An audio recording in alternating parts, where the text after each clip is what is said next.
works. Oscar Kruger. Oscar Kruger was wrongfully convicted in 1910 of mailing obscene materials on the basis of an invalid handwriting examination. In 1910, in New York City, a young woman seeking employment received an anonymous, obscene letter. She took the letter to the Society for the Prevention of Vice, which had been founded by Anthony Comstock. Comstock was a well-known activist against pornography and sexual vice and for moralistic censorship. He agreed to help the woman. Comstock arranged to entrap the offending writer using a ruse that implicated Oscar Kruger, a married man with 2 children. Comstock believed that Kruger's handwriting matched that of the letter writer, an opinion confirmed by a handwriting expert. They focused on the name Washak, which was the last name of the victim and had been written on the envelope that contained the offending letter. Kruger was then charged and convicted of violating Section 211 of the U.S. Code, which outlaws the mailing of any obscene, lewd, lascivious, indecent, filthy, or vile article.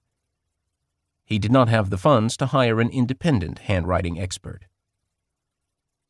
After his conviction, Kruger wrote letters to the President and Attorney General protesting his innocence. An assistant U.S. attorney, Daniel Walton, reinvestigated the case and retained noted handwriting expert William Kinsley, who determined that Kruger was not the writer of the offending letter. Despite Comstock's opposition, Walton's recommendation for pardon was accepted, and President Taft issued him a pardon on January 18, 1912. As Borchardt put it, Comstock's sincere, though often misguided fanaticism induced in him gullibility and carelessness in fastening so serious an offense on an innocent man, and these characteristics were combined with exceptional stubbornness and unwillingness to admit error. Handwriting expert Kinsley wrote a book, Tales Told by Handwriting, that popularized handwriting examination. Nonetheless, the field would lack comparison and testimony standards for many decades afterward.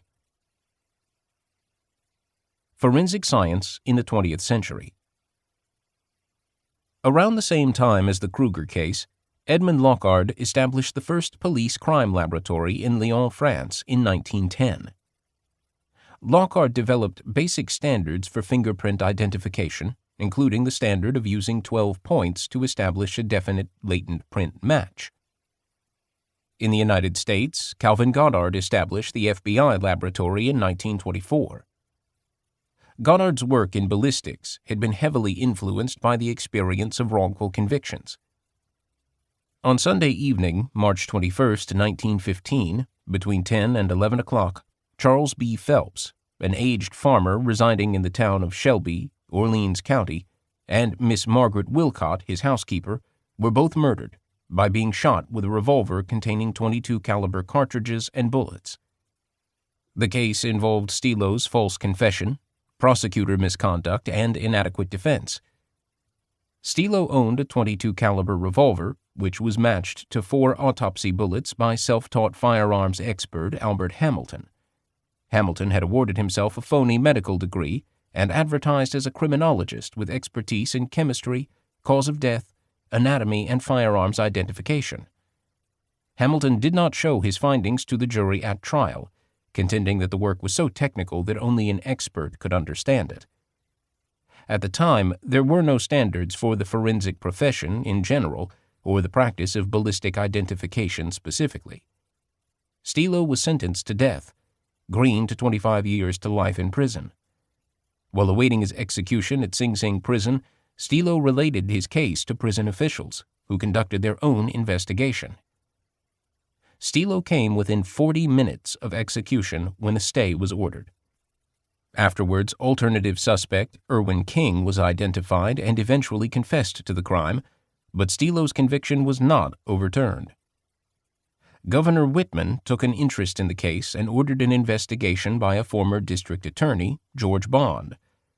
Bond hired Charles Waite from the New York Attorney General's office to re-examine the ballistic evidence. In turn, Waite enlisted Henry Jones, a firearms expert with the New York City Police Department. Waite and Jones conducted test fires, in which several rounds from the Stilo revolver were fired into cotton batting. Further assisted by optician Max